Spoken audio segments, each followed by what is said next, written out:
할렐루야. 주님께서 우리와 같이 계십니다. 하나님이 함께 하시니 오늘도 우리에게 좋은 일이 있을 줄 믿습니다. 오늘은 누가복음 2장 52절 말씀, 한 절 말씀 같이 보시겠습니다.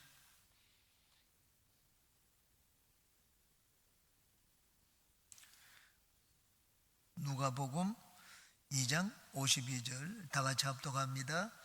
예수는 지혜와 키가 자라가며 하나님과 사람에게 더욱 사랑스러워 가시더라. 아멘. 오늘은 행복한 사람의 특성, 습관에 대해서 같이 살펴보고 은혜를 나누겠습니다. 요즘에는 1인 가정도 있고 남편과 아내, 자녀와 부모가 같이 살지 않는 가정도 있습니다. 사랑하는 사람을 천국에 먼저 보내고 혼자 사는 분들도 있습니다. 그러면 오늘은 행복한 가정보다도 행복한 개인에 대해서 같이 살펴보고 은혜를 나누겠습니다. 내가 행복한 사람의 특성 또는 그런 습관을 가지게 되면 나는 행복한 가정을 이룰 수가 있습니다. 가정에 들어와서 쉬는 그 시간이 행복한 시간이 될 수가 있습니다. 예수님은 어릴 때 양부모가 있고 육신의 형제가 있었습니다. 그러나 성인이 되셔서 결혼하지 않으셨습니다. 독신으로 사셨습니다. 그러나 예수님은 행복했습니다. 우리가 예수님의 삶을 같이 살펴보고 예수님을 본받으면 우리 인생도 행복해질 수가 있습니다. 오늘 9가지를 말씀드리겠습니다. 이웃과의 관계에서 행복한 사람의 특성과 습관, 내 자신에 대해서 행복한 사람의 특성, 그리고 하나님과의 관계에 대해서, 하나님에 대해서 행복한 사람의 특성 3가지, 각각 3가지를 살펴보고 은혜를 나누겠습니다. 행복한 사람의 특성이 여러분의 몸에 배이고 습관이 되고 인격이 되어서 여러분이 가는 곳마다 행복을 만들어내는 모든 분들이 되시기를 바랍니다. 먼저 이웃과의 관계에 대한 계명입니다. 첫 번째, 감사하는 사람이 되시기 바랍니다. 한번 따라 하시기 바랍니다. 감사하자. 모든 일에 감사하시기 바랍니다. 남편과 아내가 있는 것에 감사하고 자녀와 부모를 주신 것에 감사하시기 바랍니다. 우리 교회, 예수님을 알도록 만들고 또 교회, 우리 교회 나오게 만드신 것도 감사하시기 바랍니다. 큰 것에도 감사하고 작은 것에도 감사하시기 바랍니다. 영어 이 문장에 small is great라는 문장이 있습니다. 작은 것이 위대하다는 말입니다. 작은 것은 그 당시는 보잘것 없습니다. 그러나 나중에 위대한 일을 만들어내고 위대한 것이 될 수가 있습니다. 세계 위인들을 보십시오. 위인들은 전부 다 태어날 때 갓난아이로 태어났습니다. 어린아이 때를 지냈습니다. 예수님도 마찬가지입니다. 예수님도 어린아이 때를 지냈습니다. 그러나 나중에 위대한 인물이 되셨습니다. 예수님은 지극히 작은 것을 가지고 감사를 했습니다. 5병이어를 가지고 감사했더니만 장정만 5,000명이 넘는 무리가 먹고도 12광주리를 남기게 되었습니다. 감사야말로 행복의 비결입니다. 우리는 행복하기 때문에 감사하는 것이 아니라 감사함으로 행복한 인생을 살게 됩니다. 어떻게 감사할 수가 있습니까? 하나님이 계시기 때문입니다. 하나님이 계시기 때문에 우리는 모든 것을 감사할 수가 있습니다. 실패도 감사할 수가 있습니다. 베드로는 고기를 잡는데 실패를 했습니다. 그러나 그 실패가 예수님을 만나는 계기가 되었습니다. 인생이 바뀌게 되었습니다. 역사에 남는 인물이 되었습니다. 하나님은 모든 것을 합력하여 선을 만드시는 분입니다. 내 인생을 돌보시지 않은 곳이 없습니다. 그러므로 여러분은 여러분 주변에 있는 모든 것들을 인하여 감사하시기 바랍니다. 왜냐하면 하나님이 그것들을 내 주변에 두셨기 때문입니다. 내 안에도 하나님이 두셨고 내게 만나는 이런 일도 하나님이 두셨습니다. 내가 왜 이런 환경 가운데 어려움을 당하느냐? 하나님이 그런 환경 가운데 나를 두셨기 때문입니다. 때로는 우리가 감사하는 이유를 알기 때문에 감사하는 것이 아닙니다. 그냥 감사하는 것입니다. 하나님을 믿기 때문에 감사하는 것입니다. 하나님을 믿게 되면 작은 것에 감사하게 되고 이유를 알지 못할 때도 감사하게 됩니다. 감사가 여러분의 습관이 되고 인격이 되시기를 바랍니다. 두 번째는 선을 행하며 사시기 바랍니다. 따라하시기 바랍니다. 선을 행하자. 유대인의 탈무드에는 선을 행하라. 그러면 마지막 날에 네가 부활하리라 말씀을 하고 있습니다. 우리는 예수님을 믿으면 부활한다고 했는데 유대인의 탈무드에는 선을 행하면 선행이 너를 마지막에 부활시킬 것이라고 말씀을 하고 있습니다. 우리가 나중에 하나님의 심판대 앞에 섰을 때 우리를 대변해주고 우리의 진짜 가장 가까운 나의 친구가 되는 것이 있습니다. 하나님 앞에. 바로 그것이 선행입니다. 그러므로 여러분은 할 수 있는 대로 선을 행하며 사시기 바랍니다. 선을 실천하고 하는 삶이 바로 나누고 베푸는 삶입니다. 나누고 베푸는 것보다 더 좋은 일이 없습니다. 예수님은 주는 것이 받는 것보다 복되도다 그 말씀을 했습니다. 나누고 베풀면 건강해집니다. 이제는 우리 교회 성도 한 분이 우울증으로 고생을 하셨습니다. 제가 그분에게 우울증을 치료하는 법을 가르쳐 드렸습니다. 집사님, 주변에 구역 식구부터 시작을 해서 누구든지 얘기를 해서 연락을 하거나 주일날 보면 얘기하거나 매일 점심을 사주라고 했습니다. 돈이 있지 않느냐고 했습니다. 그 돈 다 두고 우울증으로 세상을 떠나게 되면은 누가 가져가겠습니까? 먼저 주위 종들에게 밥을 사주라고 했습니다. 그래서 우리는 점심을 한번 얻어먹었습니다. 그 다음 제가 주일날 올 때마다 물어봤습니다. 이번 주에 누구 점심 사줬느냐? 그 사준 사람이 없더라고요. 우울증을 계속 그대로 가지고 있습니다.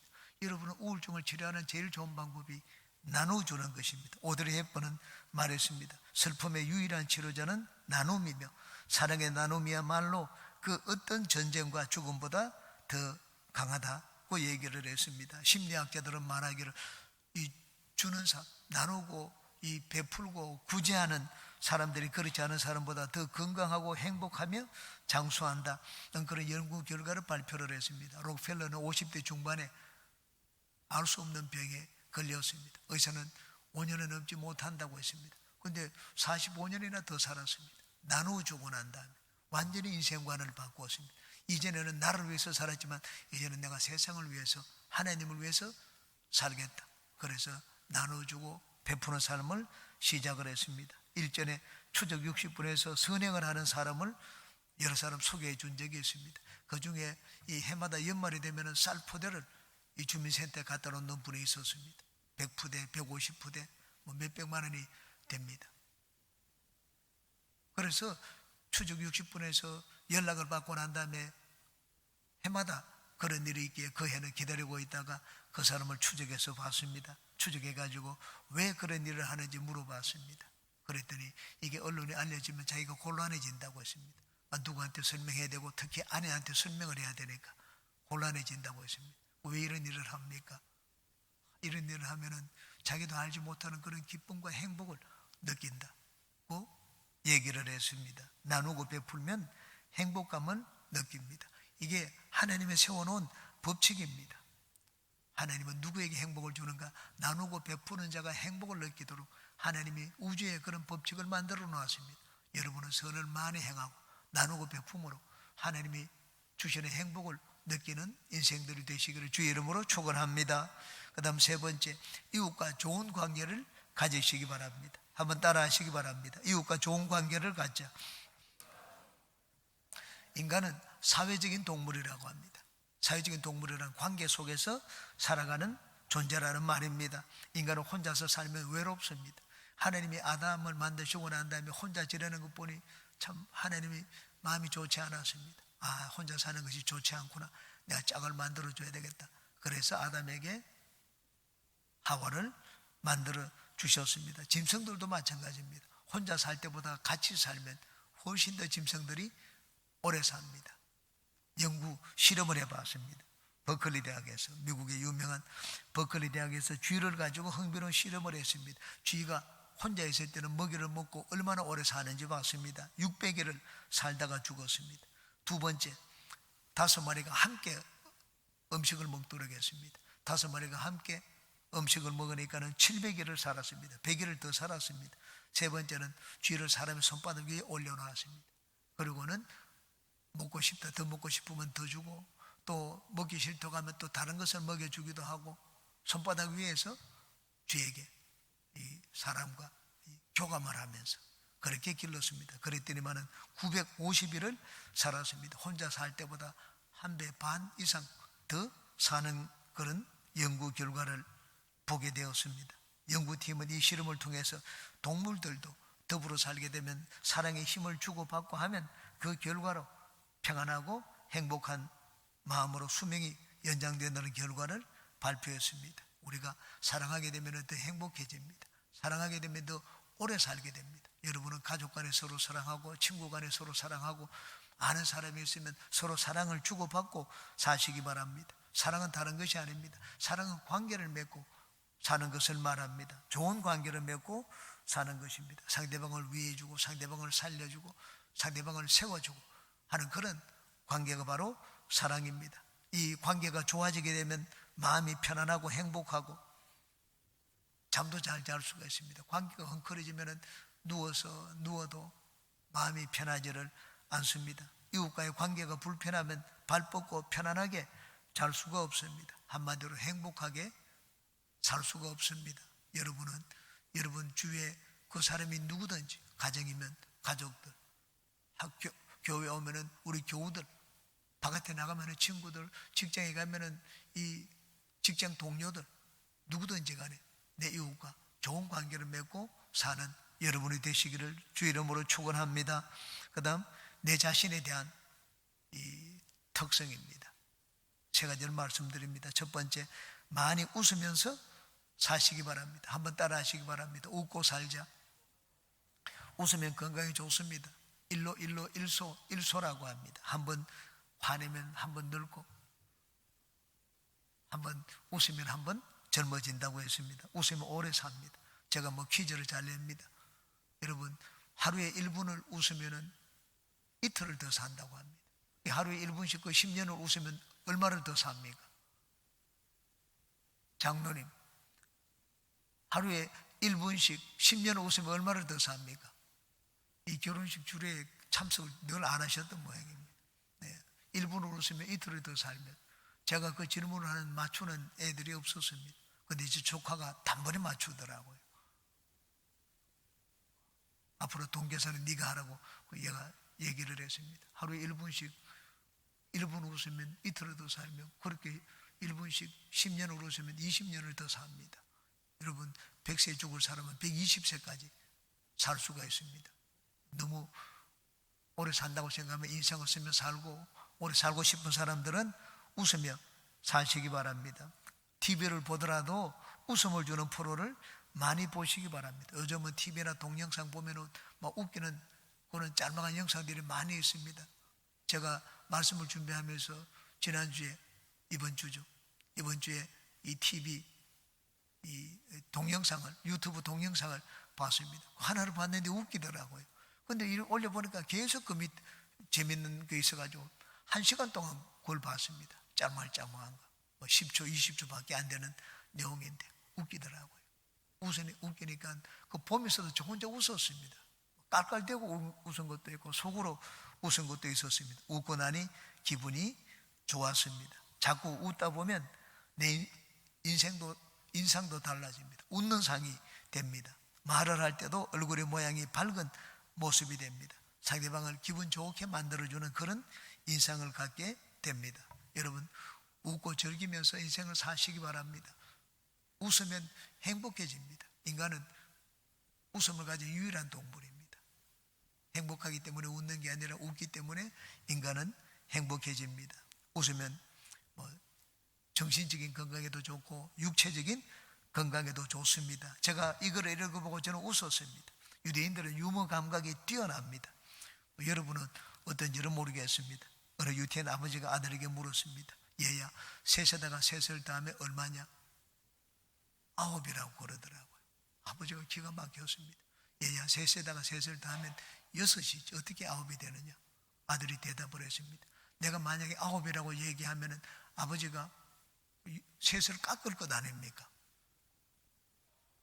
그래서 셋인 더하기 셋은 6인 줄 알지만 9라고 얘기했다고 했습니다. 여러분, 안 웃는 거 보니까는 유머 감각이 그렇게 뛰어난 것 같지가 않습니다. 잘 많이 웃는 여러분이 되시기 바랍니다. 그 다음 두 번째, 다섯 번째입니다. 다섯 번째는 내일과 미래가 있는 삶을 사시기 바랍니다. 한번 따라 하시기 바랍니다. 미래가 있는 삶을 살자. 오늘 하루에 내 인생이 다 끝나버리는 것이 아닙니다. 오늘이 끝나면 내일이 있습니다. 내일이 지나면 또 내년이 있습니다. 그리고 이 세상이 끝나면 어떻게 됩니까? 저 세상이 있습니다. 내일은 나에게 소망을 주고 희망을 줍니다. 이 세상에 내가 못한 것이 있으면 저 세상에 있기 때문에 나는 소망을 가지고 이 세상을 떠날 수가 있습니다. 지금은 가난하게 살지만 내일이 있기 때문에 나는 소망을 가지고 살 수가 있습니다. 내일은 달라지기 때문입니다. 복권을 사는 것도 마찬가지입니다. 지금은 어렵지만 복권 하나 사놓으면 그래도 한 주간은 소망을 가지고 살 수가 있습니다. 내일 내 인생에 대한 소망이 있습니다. 소망이 있으면 우리는 인생을 사는데 힘을 얻고 살 수가 있습니다. 활력을 가지게 됩니다. 특히 하나님을 믿는 우리에게 내일은 소망입니다. 야, 오늘은 어제보다 나았다, 내년은 금년보다 나았다 하는 그런 소망을 가지고 살 수가 있습니다. 오늘은 실패해도 내일 나는 다시 일어선다. 하나님이 나와 함께 계시기 때문입니다. 내일에 대한 소망이 있는 사람은 현재 가진 것이 없더라도, 현재 내 삶이 궁핍하고 보잘것 없더라도 행복합니다. 내일에 대한 소망이 있는 사람은 현재 어려움을 견뎌냅니다. 그러므로 여러분의 인생을 살면서 이 소망의 불을 끄지 마시기 바랍니다. 요셉은 하나님이 심어주는 그 소망의 불을 끄지 않았습니다. 어려움을 많이 당했습니다. 형들에게 미움을 당하고 시기를 당했습니다. 죽을 뻔한 위기를 만났습니다. 종살이를 했습니다. 감옥에까지 갔습니다. 그런데 요셉은 자기 하나님이 심어주신 이 소망의 불을 끄지 않았습니다. 나중에 시간이 20여 년이 지나고 난 다음 보니까 아버지와 아들과 11 형제들이 자기에게 와서 절을 하는 것을 보았습니다. 그러므로 여러분은 가정에서 가족들과 대화를 할 때 항상 미래를 얘기하시기 바랍니다. 내일을 얘기하고 꿈을 얘기하고, 내일 너는 달라진다. 너는 훌륭한 인물이 될 수가 있다. 우리도 달라진다. 서로가 미래를 얘기함으로 소망을 심어주는 가족들이 되시기 바랍니다. 오늘은 꿈이지만 내일은 현실입니다. 오늘은 꿈이지만 내일은 현실이 됩니다. 그러므로 여러분은 항상 꿈을 꾸고 미래를 바라보며 사는 그런 인생이 되시기를 주의 이름으로 축원합니다. 여섯 번째입니다. 하루를 성실하게 사시기 바랍니다. 따라하시기 바랍니다. 성실하게 살자. 성실하게 살면 삶에 대한 보람을 느낍니다. 내가 오늘 성실하게 살았다. 그러면 집 저녁에 잠자리에 들 때도 보람을 느끼며 잠들 수가 있습니다. 뉴턴은 내일 종말이 오더라도 나는 오늘 사과나무를 심겠다고 했습니다. 여러분도 야, 오늘이 마지막 날이다. 그런 마음을 가지고 사과나무를 심는 그런 성실함을 가지고 인생을 사시기 바랍니다. 하루를 성실하게 살기 위해서는 목표를 세워야 됩니다. 목표가 없으면 성실하게 살 수가 없습니다. 그냥 막 하루를 그냥 시간을 때웁니다. 근데 목표가 있으면 그렇지 않습니다. 목표가 있으면 그 목표를 이루기 위해 가지고 열심히 일을 하게 됩니다. 목표를 세우는 자는 납니다. 내가 목표를 세우지만 일단 목표를 세워주게 되면 내가 그 목표의 종이 됩니다. 목표의 종이 되어서 목표가 이끄는 대로 따라갑니다. 목표는 나를 성실하게 만들어줍니다. 그러므로 여러분은 아침에 일어나면 그 눈을 뜨자마자 오늘 하루는 나는 어떤 일을 해야 되는지 또 어떤 일을 할 것인지 항상 목표를 세우시기 바랍니다. 목표를 세워놓고 달려가다 보면 노화 현상도 빨리 일어나지 않습니다. 할 일이 없는 사람은 빨리 늙습니다. 사람이 은퇴하고 난 다음에 아주 빨리 늙습니다. 일을 할 때는 빨리 늙지 않습니다. 몸에 젊음에 에너지가 자꾸 생겨나옵니다. 그러므로 여러분 목표를 두고 인생을 사시기 바랍니다. 나는 은퇴해도 나이가 들어서도 나는 오늘 무슨 일을 해야 되겠다. 일을 하게 되면 빨리 늙지 않습니다. 여러분은 개인의 목표도 세우고 전도의 목표도 세우고 여러분 가정의 목표도 세우고 인생의 목표를 세우며 사는 모든 분들이 되시기를 주의 이름으로 축원합니다. 그 다음 나머지 세 가지는 이제 하나님께 대한 계명입니다. 일곱 번째, 하나님에 대한 믿음을 가지고 사시기 바랍니다. 한번 따라 하시기 바랍니다. 하나님을 믿자. 하나님을 믿으니 하나님이 행하시는 모든 것을 받아들이시기 바랍니다. 이 세상에는 내 마음에 들지 않는 것도 있습니다. 아내가 마음에 듭니까? 자식이 마음에 듭니까? 우리 나라가 마음에 듭니까? 여당이 마음에 듭니까? 야당이 마음에 듭니까? 정치가 내 마음에 들지 않습니다. 내 자신을 봐도 내 자신이 마음에 들지 않습니다. 육체가 내 마음에 들지를 않습니다. 모든 것이 마음에 들지 않을 때가 많습니다. 그럴 때는 하나님을 바라보시기 바랍니다. 왜? 하나님은 모든 것을 다 잘 다스리십니다. 왜 나라가 이 모양이냐? 하나님이 모든 것 다 잘 다스리십니다. 좋으신 하나님을 믿고 모든 것 의롭게 잘 통치하시는 하나님을 믿으면 그냥 하나님께 맡고 편하게 잠잘 수가 있습니다. 그런데 하나님을 믿지 못하고 믿는 것이 없으면 우리는 내 주변을 돌아보고 늘 스트레스를 받습니다. 마음의 염려, 근심이, 분노가 우리 가운데 떠나지를 않습니다. 바울 사도가 있을 때를 보십시오. 바울 사도가 있을 때는 노예 제도가 있었습니다. 근데 바울 사도는 그 노예 제도, 종된 사람은 자유가 되려고 하지 말라. 전부 노예 제도를 그대로 받아들였습니다. 로마가 압제를 하는데 세상 정부도 하나님이 세웠기 때문에 그냥 받아들이라고 했습니다. 굴복하라. 그 앞에 그냥 순종이 아닙니다. 억지로라도 굴복하라, 복종하라, 그렇게 얘기를 했습니다. 오늘날 같으면 어떻습니까? 오늘날은 그런 종이 아니라 뭘 좀 하면 갑질한다고 그럽니다. 있는 자가 뭐라면, 옛날에는 어림도 없었습니다. 옛날에는 갑질하는 일이 훨씬 더 많았을 것입니다. 근데 바울 사도는 다 받아들이라고 했습니다. 질병에 대한 것도 마찬가지입니다. 하나님이 계신데 왜 질병이 있습니까? 하나님이 계셔도 마귀도 이 땅에 있습니다. 그래서 우리는 병들기도 하고 장애를 갖고 살기도 합니다. 마귀의 공격을 받습니다. 하나님이 병을 고쳐주시면 감사합니다. 근데 병이 안 나면 어떡합니까? 병이 안 나면 그래도 감사합니다. 왜? 하나님이 모든 것을 알고 계시기 때문입니다. 우리는 건강 때문에 하나님을 믿는 것이 아닙니다. 그냥 하나님 때문에 하나님을 믿습니다. 하나님을 알기 때문에, 하나님의 좋으심을 알기 때문에 하나님을 믿습니다. 지금 해결해 주시면 좋지만 그렇지 않더라도 하나님은 모든 것을 완벽하게 만드시는 날이 다가올 것입니다. 하나님을 믿으면 우리는 모든 것을 받아들일 수가 있습니다. 화가 나는 것도 받아들이고 참지 못하는 것도 참을 수가 있습니다. 사울 왕은 다윗을 몇 번이나 죽이려고 했습니다. 그런데 다윗은 자기 손으로 왕을 죽일 그런 기회가 여러 번 있었지만 다윗은 죽이지 않았습니다. 하나님의 손에 맡겼습니다. 하나님의 어른이 알아서 잘하시려는 것, 내가 이 일을 처리하는 것보다 하나님이 처리하시는 게 훨씬 더 낫다고 했습니다.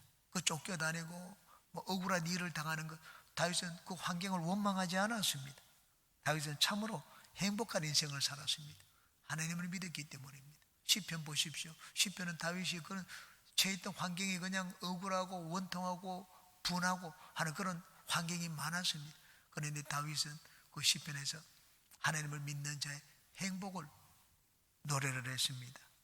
하나님의 선하신 통치를 믿으니 여러분, 우리는 모든 것을 받아들이는 큰 이 마음을 가진 분들이 되시기를 바랍니다. 8번째, 하나님과 대화하며 사시기 바랍니다. 한번 따라 하시기 바랍니다. 하나님과 대화하자. 하나님은 하늘에 가셔야지 만나는 분이 아닙니다. 하나님은 특별한 시간에만 나타나시는 분도 아닙니다. 하나님은 특별한 장소, 이 교회에 와야지 만날 수 있는 분도 아닙니다. 하나님은 내가 있는 그곳에 24시간 나와 같이 계시는 분입니다. 하나님은 인격자이기 때문에 대화를 하기 원하십니다.